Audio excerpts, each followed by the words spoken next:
Hello, and welcome back to MoJo JoJo's Bizarre Adventure, the one and only Powerpuff Girls / JoJo's Bizarre Adventure recap and discussion podcast. I'm Raven. And I'm Alison.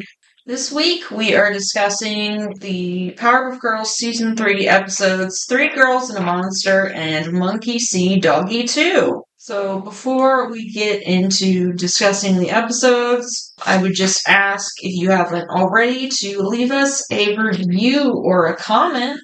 It would really help get the show pushed out there so other folks can see it. We'd love the feedback and we might read your review on the show. And, if you haven't subscribed or followed the podcast yet either, do that too. Hit all those buttons for us. And don't forget to check out our other podcast, What We Pod in the Shadows, where we are currently discussing Season 3 of What We Do in the Shadows. Yeah, and we talk about vampires on there that are significantly less evil than Dio, if that is something you might enjoy.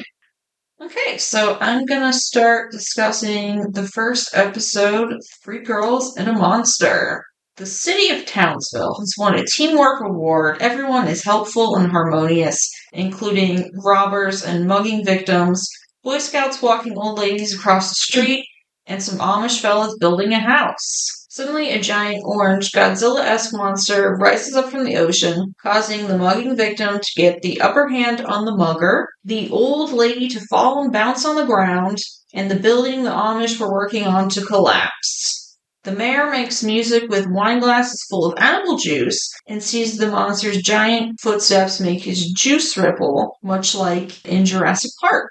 He calls the girls who are coloring. Blossom and Buttercup argue about who should pick up the hotline because Buttercup is drawing, gore, and Blossom is coming up with flight formations. Ultimately, Bubbles picks up the phone and Buttercup and Blossom argue about whether they'll use Blossom's new attack patterns or just whoop its ass. On the way there, a giant flock of crows flies into their path and then flies off into a spiral-like pattern. Birds are scared of the monster, but the girls sure aren't. People rush away from the orange monster and the girls rush to fight it. It is enormous and the girls are in awe. Attack pattern Alpha Omega Atari, Blossom calls, and they zoom up to the beast's face, only for all three to get flung into the street below. Blossom calls out another attack pattern. Buttercup says there's no way they're doing that when they weren't able to properly fight it in the first place. Blossom reluctantly agrees with Buttercup's call to random, uncoordinated violence, but all three get launched across the city when they attempt that. Blossom says we're not trying that again, we're doing it the proper way.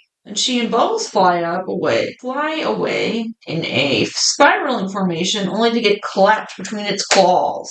Blossom and Bubbles fall into the concrete below. Buttercup asks if Blossom's okay, but makes fun of her for her plan failing when she says she is. Buttercup urges Bubbles to attack the monster again with her, but their unorganized attack is literally flicked away. Who's the dork now, says Blossom, as Buttercup lands at her feet. He takes a tactical plan, not brutality, says Blossom. They argue whether brawn or brains is better in combat, and then both fly up at the monster doing their own thing. Buttercup seems to be mostly punching and kicking it, while Blossom moves in a looping formation. They get thrown to the ground at Bubbles' feet and argue about whose plan was worse, but Bubbles has had enough. She yells at them to shut it, then flies up to the monster and asks it nicely to leave the city and stop attacking it, and the creature simply walks back into the ocean. There! That's how you get rid of a monster, you big fat doo-doo-headed ninnies, she yells at her sisters and flies off. Blossom and Buttercup fly home after her, but still argue about which of their plans would have worked better. The day is saved, thanks to Bubbles and only Bubbles. So this was, I feel like, a very simple, straightforward episode. They were just focused on the one fight, really. I thought the monster was pretty cool. I'm not sure if I have a lot of thoughts on this one. Yeah, the monster had kind of more detail on it, I feel like, than they normally do. Yeah. It had kind of almost like a yellow arrow on its chest, kind of like spiky spine going on. And it was huge, but they really were having little effect on it. So I guess it's a good thing that it listened to Bubbles and left. Yeah, because I think they would have been absolutely screwed and just it would have kept rampaging the city. I would say they just need to take into account all of their techniques in defeating a monster and not just like poo-pooing each other's first instincts. Right. Instead of just also being like, no, only my idea is the best. We just need to learn to work together better and be a little bit more, I guess, organized and cohesive, even if their plan is just to pummel the thing. I mean, I get like it made sense with this particular monster because I'd never seen it before to try different things. Whereas, like, if it was like him or MoJo or something that they've seen before, that they kind of know what to do. Yeah. Okay, so these episodes aired in the US October 6, 2000, and it's season 3, episodes 10 and 11.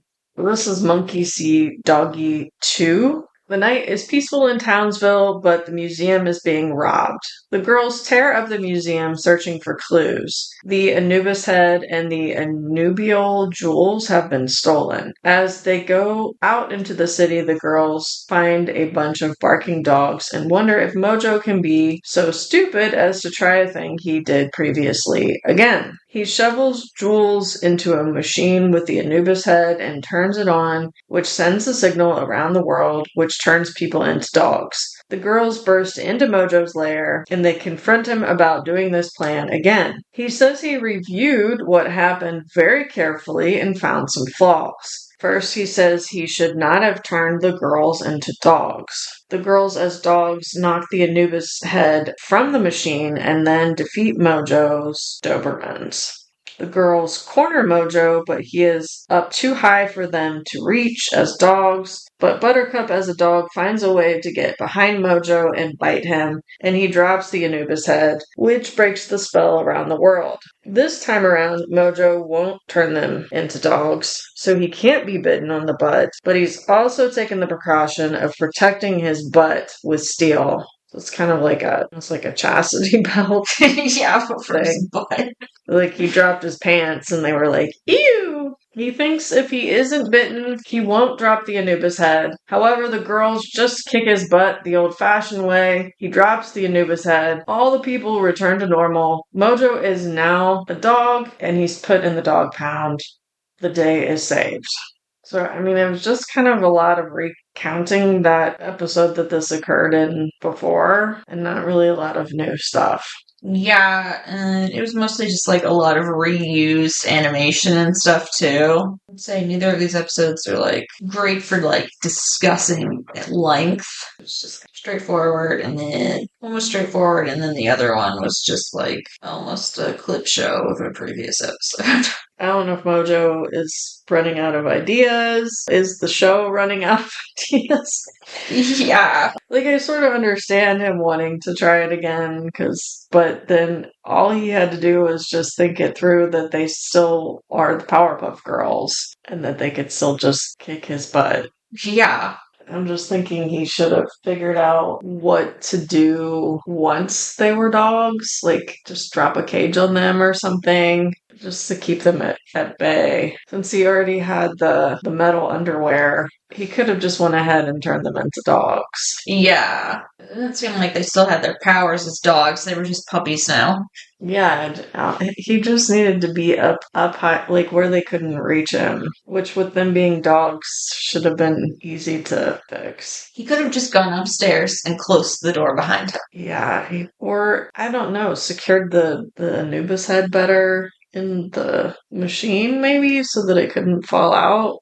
Yeah. Maybe he should have put steel around the Anubis head. Yeah. He claims to have analyzed this footage so much, but he really didn't put that much thought into it other than, well, I don't want my ass getting bit again. And like, since he knew that was a possibility, like, I feel like he could have been a little bit, like, he would have been more prepared, knowing that could happen. Yeah. Maybe he wouldn't, I don't know, or like like I said, put the Anubis head in a case or something. Maybe even just putting it in a helmet or like, I don't know. Yeah. I don't know what he wanted to do once everyone was dogs, though. What's the plan after that? I guess he just rules the world unbothered. I don't know what else. Uncontested. I guess he got a lot of the dogs to do his bidding, so he just steal whatever. But then if everyone's dogs, he doesn't really need money or whatever. He just, yeah. Yeah, I feel like there's no, for like an evil person, that like, what's the fun in it? Yeah. And then why were the girls changed separately? Because the Ray just did the whole world. Yeah. And I know he's a monkey, but he has sort of human intelligence. Why didn't it do something to him? I don't know. Yeah. I hope this is just a one-time thing, that they don't go through each of his schemes and have them try to replay it. That would not be a fun watch. These are not really ones that were good for discussing, fortunately. Yeah, so I guess we'll end our discussion here. The next episodes we're gonna cover are Candy is Dandy and Catastrophe. So maybe watch those ahead of time so we don't spoil the whole thing for you. And just, again, if you haven't already, hit all those buttons for us. Like, subscribe, comment, review, follow, whatever, depending on what platform you're listening to this on. And until next time, I'll be the roundabout. Goodbye. Goodbye.